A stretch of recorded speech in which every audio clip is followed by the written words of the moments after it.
வைப்போம். எங்க பசி தீர்த்த தருமனுக்கு பல்லாக்கு தூக்கி நிற்போம்.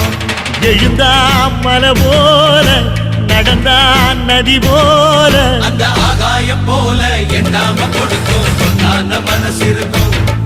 என்று மூடாத கோயில் முன்வாசல் கதவு எப்போதும் திறந்திருக்கும். அந்த வெட்டருவாம் மீசைக்குத்தான் எட்டூரும் பணிஞ்சிருக்கும். அவ தொட்டு தந்த நெல்லுமணி முப்போக விளைஞ்சிருக்கும். எழுந்தா மலை போல